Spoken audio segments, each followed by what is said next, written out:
Our next game is Shadow Man, which was nominated by Fastenbird on iTunes. It was developed by Acclaim Studios T-Side. It was published by Acclaim Entertainment for the Nintendo 64. Earliest release date was March 9th, 1999 in Europe. Come to think of it, it also came to the Dreamcast as well. Apparently the superior version, but I've only played the N64 one, so... Shadow Man was released on the N64, the Windows system, PlayStation, and Dreamcast, and even OS X. It was on everything. Wow. Oh, wow. What a marketing push for a game like this. Well, this is pretty common of Acclaim. They really like to get their games on every system. They had no loyalty to anyone. That's a good point. Is Shadow Man a failure in imagination or a failure in execution? So, Shadow Man currently sits on about a 9.0 on Steam in the re-released version. Oops, sorry, I'm getting ahead of myself. So Shadow Man, so it's based on a comic book, which I believe is also called Shadow Man, surprisingly enough, and it stars a dude by the name of Michael Leroy, and he is a voodoo warrior who is protecting the live side, which is, I don't know, Earth, like regular Earth, from the dead side, which is kind of like their version of hell in this franchise. It's where all the dead go, but it's not hell, it's just called dead side. And so when it's night, or when he's in dead side, he can become, or does forcibly become, Shadow Man, and he's basically an immortal, like, voodoo warrior who doesn't really do that much because he kind of shows up with no powers and a gun, and that's the start of the game. Basically a combination of Marvel Comics Ghost Rider and the WWF's character Papa Shango. But I think he's more respectful to the voodoo and religion than Papa Shango was. You never really get the feeling in Shadow Man that they're kind of too, like, cultural appropriation-y. Like, I don't it's think just kind so. of, Yeah, I agree. Like it really just feels like, I'm a voodoo, like, there's voodoo involved. There is the voodoo woman type character, but she's reasonably well presented. She's not like, she doesn't walk around with like bones all over her, like a bone dress, and being like, she's pretty sensitive about all that. Where this game offends me is that it feels so much like it's trying to ape Todd McFarlane, but I don't know if I'm getting ahead of myself. But at least it's picking something that's real, and I think Shadow Man, for what it is, granted, it is a attempt to, let's come up with a cool idea, type thing, like a hexen type thing of like, instead of like witchcraft, like European witchcraft, let's do something different. Yeah, well, what struck me about Shadow Man is definitely, I was saying it because I actually streamed this one on our stream channel that we now do.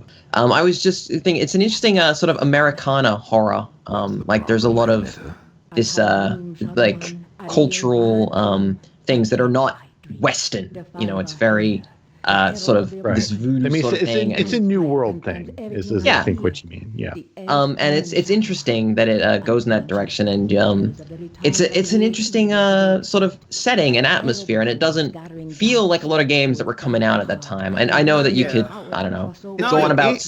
And I mean, look, there's a way of looking at it. Like, it's cultural appropriation, etc. But which is true, and that's a valid criticism. But it's also a game from 1999 that stars a Haitian person. It's like it's a descendant of African slave, and it does not portray them in a negative light, in my opinion. No, I was very happy. It's just like he is a guy, and he is the Shadow Man, and that's it. Yeah, he's treated about the same as like the Phantom or the Shadow or Batman or whatever. It's the same. Yeah, here's the thing. I think that the setting really is interesting, and that Michael himself is actually a pretty neat character. It's just, I kind of wish this was a point-and-click adventure game, actually. I think it would have been better. Yeah, no, I definitely. agree. I think really focusing a lot more on the story and setting would have done this game wonders. Instead, it's a third-person shooter, which... Boy, is it a third-person shooter from 1999. This is wow. sub-Tomb Raider shooting. It's like...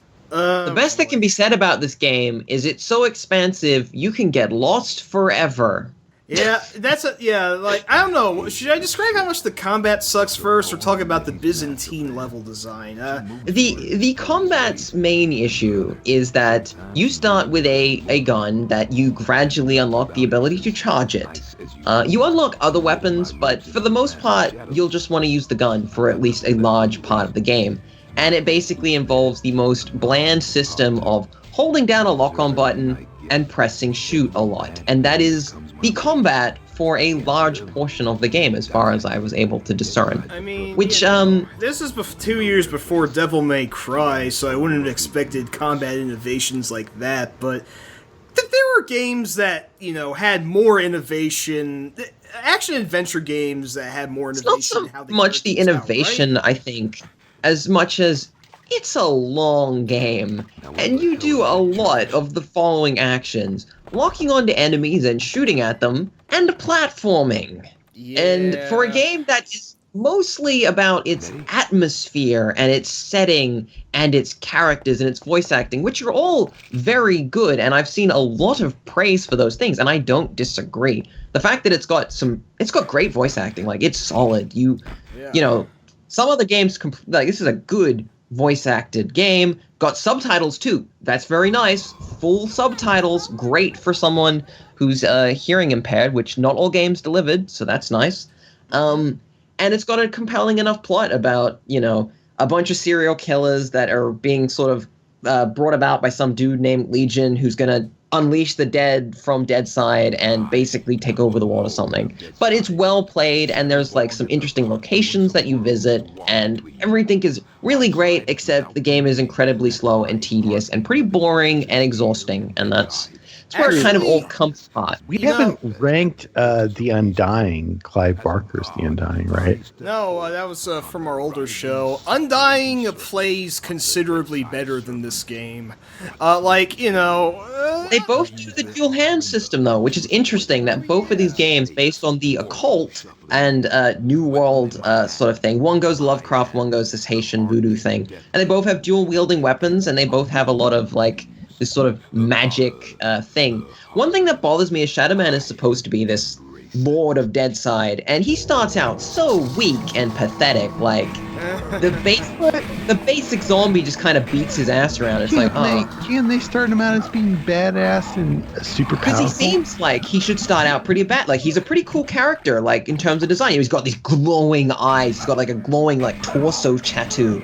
He's got, like, he's got, like, a gun. He runs around with, like, skulls and stuff, and it's like, wow, he's really cool. Does the player feel good about growing into that role? And I think that not really. Like, you spend a lot of time trekking through the environments to get the most piddly abilities. Like, you have the ability to shoot fire, and it's like, cool, it doesn't do any damage. That's right, it does almost no damage. Wow, cool, that sucks. Kill 20 more wraiths, therefore, and then you will have, the ability to upgrade your, something. You get I get very little, and a lot of your things that you collect are like, congratulations, you can now open a door.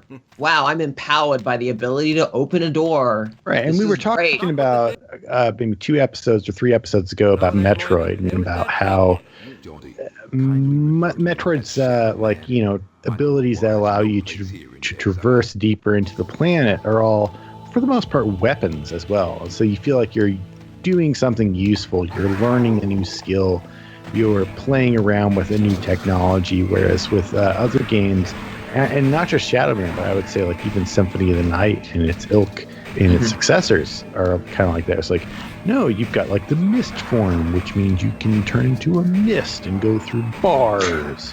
It's not as creative, and it's not as Shadow Man picks up a lot of really lame powers. Like, now you can climb up a waterfall. now you can push a rock that's on fire. Like, these are the powers that the all-powerful, immortal Shadow Man gets. Like, you can touch fire. Cool. You think you get something to, like, I don't know, like, grow devil wings that fire sonic waves, or cause enemies, like, you know, livers to explode, or whatever, I don't know. Or you could go a different route, and if you really wanted to pay respect to North American, like, kind of like African American folk religion type things, like hoodoo type things, you would go through. It would be a game more like LA Noire or something like that, where you're like dealing with influencing people's responses or getting the truth out of people by different means, and you know you're dealing with. You're going down to like kind of New Orleans folk tales of Gree men or something like that, of like dealing with like people who are capable of, like, their influence and power is subtle, but it's powerful.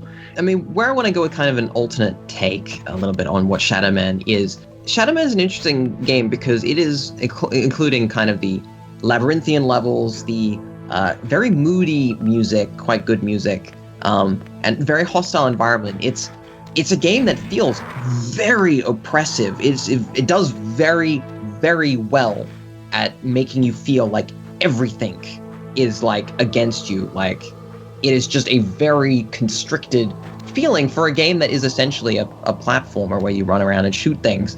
And it's got a very strong sense of what the actual world of Deadside is, whether it's a good thing or a bad thing. It's a weird one for me because you could make Shadow Man a better game in a lot of ways, but the more you kind of make it better would probably lose a little bit of what I think the fan base and the people that love Shadow Man like about it.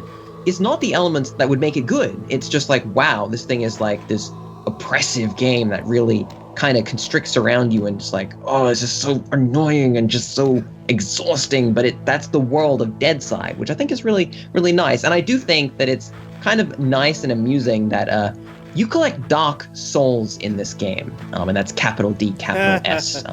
I wonder if From Software was to the thing that I think is that this game actually does, to me, have elements of Dark Souls and Demon Souls in it, where it has that kind of very distinct flavor and approach to what it is that doesn't necessarily fit the conventions of like, boy, this is fun, but it's like, no, maybe it's not trying to be fun. Maybe it's trying to be a game that's like, well, you're freaking fighting horrible serial killers in like hell. You're not supposed to be like, I'm having a thigh-slapping good time here. No, it's supposed to feel like, oh. Yeah, it's an action game, but it's got a level of thought put into it that people, especially at that time, weren't used to. I also really like the antagonist list, which is 5 serial killers, and they're all like amusingly themed like serial killers, which, again, not common for games to do that, especially then, where it's just like, it feels almost Silent Hill-ish in a way, where it's just like,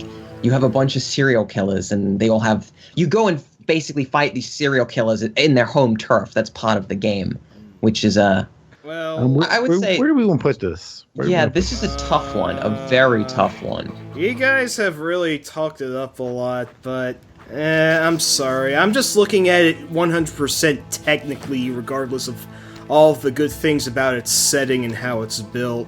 But as an actual game to play, I really could not get into it. I feel bad for wanting to place it lower because that was quite a bit to say about what Shadow Man does right. I'm thinking like maybe below Snake's Revenge, above WWF No Mercy. Maybe it deserves to be higher than that. But I mean, I my was challenge place is it lower initially, but I was gonna place it a little higher. I don't know if we're going to maybe shift this around a little bit, but I would have a hard time putting it below our current placement at 60 of Donkey Kong Country 3. I have a hard time kind of like, it's such an odd game. It's a very difficult one. It's interesting because Aliens Infestation, which is just above that at 59, it kind of presents to you the most like sanitized and most well-constructed sort of similar concept in a lot of ways. It's a Metroidvania in its way, but it's kind of like the opposite. Like it does so much, tries to do so much right that it kind of like, yeah, but it doesn't really feel like an alien game. And it takes it into a different realm, like a 3D realm. But, I think around this area is pretty good, this general sort of zone. Well, so we got three of us, and this is basically three people are talking about Shadow Man. Can we agree on where would we say, like, agree on above or below alien infestation? Let's try that. I mean, I'll agree with that. I'm playing the heel in this one, like. No, but I think you're all right. Like, you don't have to pretend like Shadow Man is a masterpiece. I think the important thing is we talked about Shadow Man. We justified Shadow Man. Put it below aliens infestation because it's still got rough edges.